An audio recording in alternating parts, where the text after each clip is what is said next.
Hello my dear friends, you're in the Military Summary channel, and today we will discuss situation in Ukraine on the 12th of April. Today we got a lot of very interesting news and we will try to discover them in a very detailed way. And first of all, we will start from the Kherson region. Today in the very evening we got information that Ukrainian forces they're attacking from the town named Kharkiv in direction of on the south. So their main clashes are near the farm Velikopolye. Ukrainian Russian forces they have a small fortified area here, and they're trying not to stop Ukrainian forces. As far as you can see, it's very far block post. It's like on the edge of a Russian front line. So I think that's very hot there. Now let's move to Mariupol, and today I will try to update you regarding the yesterday Ukrainian attempt to break through this blockade and what happens there. There was a lot of information during the day, but by 7 p.m. of local time, some officers, some soldiers, some people from this area, from Russian source segment of internet, they took all information and they worked with this information and gave some result. So what did happen yesterday in this area? First of all, in this area, this is the industrial area, and this industrial area called the factory named Ilyich. There are around 1,500 Ukrainian soldiers here. And these soldiers, as I told you yesterday, they, after publishing of those articles on the official Facebook page of the National Battalion Azov, they decided to break through this area. And there are many reasons for that. Of course, if I were there, and if you ask me, if I was a soldier and I saw that Ukrainian forces, they are sending helicopters and ships in this area to save the guys from there, and they are not sending anyone here, of course I would do the same decision to try to count on myself and to try to break through this area. So there was around 1,500 soldiers, and according to their plan, they were planning to make this breakthrough with two groups. So that's why they split their army in two pieces.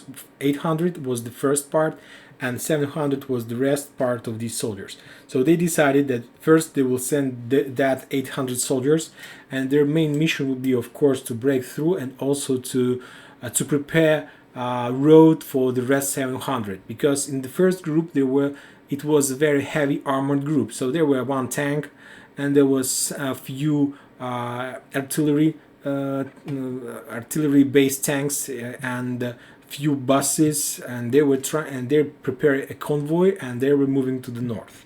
And as I told you, they marked their vehicles with the icons with the signs of Russian forces, and that's like the main part. And as far as I understand, then they were like Russian position, and Russian position sounds as the follow. Russians, they saw this convoy and they understood that it's not their convoy, it's the enemy, and they opened their fire, artillery and rocket fire. And few, according to Russian version, some of Ukrainian soldiers were killed during this attempt of breaking through. Another part, those 700 which were in this industrial zone, they even didn't start their process of breaking through. Another 100 soldiers were surrendered during this process. Another people retreat on their position, and it's according to the Russian official sources, and around 40 people managed to escape. So they just they made like a small groups in 3-4 soldiers. There was around, according to Russian sources, 10 groups, and they just ran away in different directions. So just as far as I understand, the most luckiest guy in this town. I think it's my opinion that there were much more groups in this operation, but the official position is like that. The Ukrainian side, they're not giving any official position regarding this situation, so we don't have any information from their side. Russians, they start their search operation, but till today there is no information about the result of that search operation. Another very important thing are coming from the north, from Russian Federation territory. So today I was very surprised.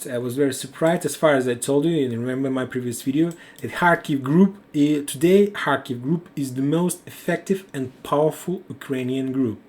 They did a lot of things. First of all, of course, they stopped Russian attack on Kharkiv, and they didn't even give them opportunity to take even a part of this town. And also we spoke that they managed to send their helicopters to the Belgrade and attack Russian fuel stores.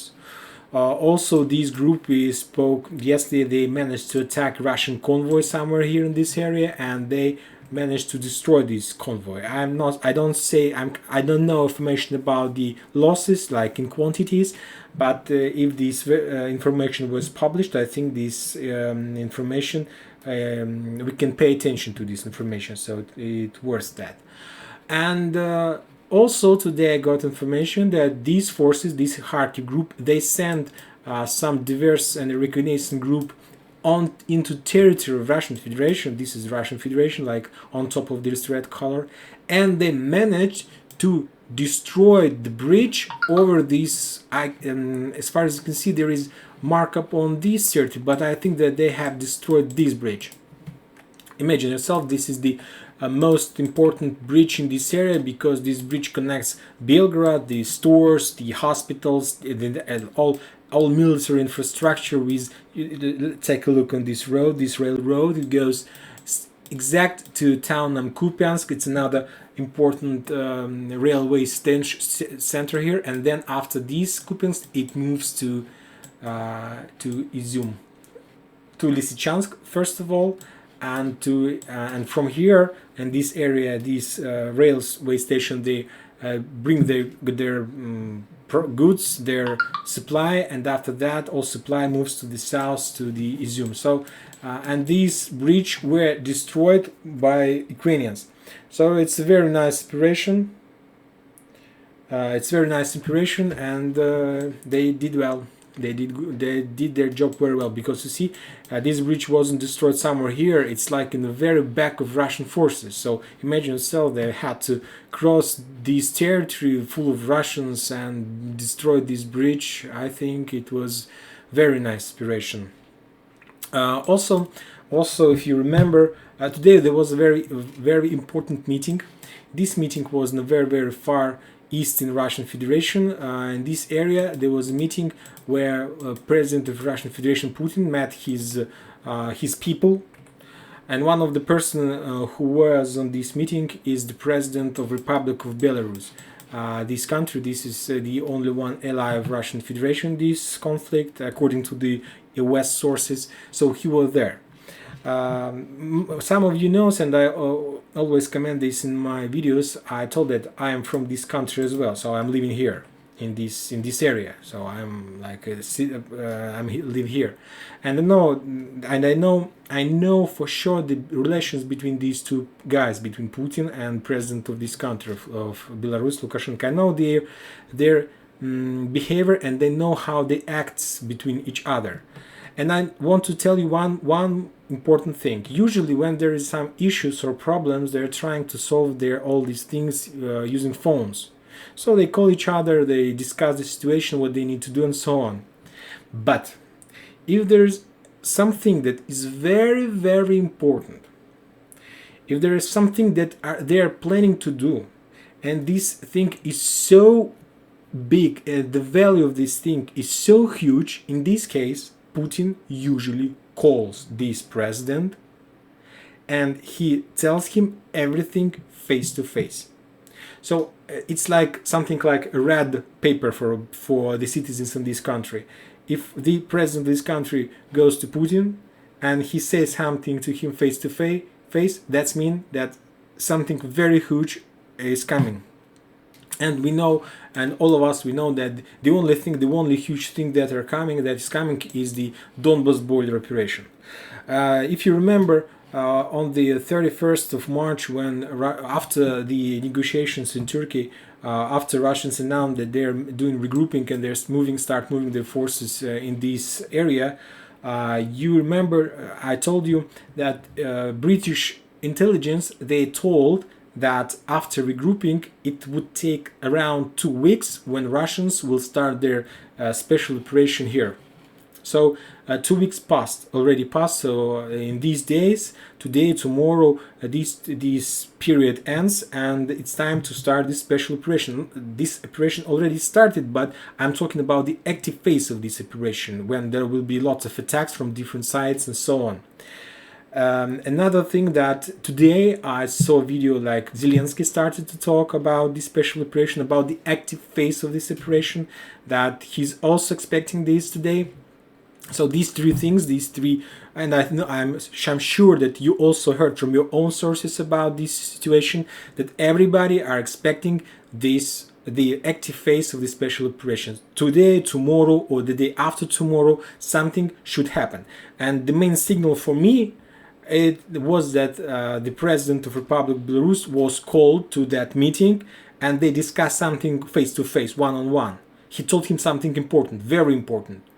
And now he gave him some orders to follow. So you need to understand that. And also, another evidence of this soon beginning of this operation. Today I listened to a very interesting interview between where the interviewer was the head of Lugansk area of Lugansk Republic, and he told that the only one thing that stopped Russians to start this active phase of special operation, you will never believe me, but he told it's like to interviewer, that it's the weather. Imagine yourself, just weather. So as soon as weather becomes better, the Russians will start their operation. Of course, I started my own investigation regarding that, and I opened the weather map, and what the weather map says us. So I opened the special tab for the rains, and I just wanted to know about the weather in this area. And let's take a look. This is our territory. This is our Izum. You see Izum, Kramatorsk, Donetsk. This is the main area where the main clashes are planning to be.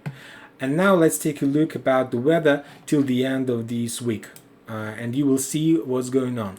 So you see that this area is under very bad weather and under very heavy rains, and I'm not there, and I think that no one of you is living there, but this leader of Lugansk Republic, he told that there are like few weeks of unstoppable rain in this area. The weather is so bad, so they can't move forward. You see how weather is bad. It's Thursday 14, and now take a look. Now we will see what's going on the Friday 15th.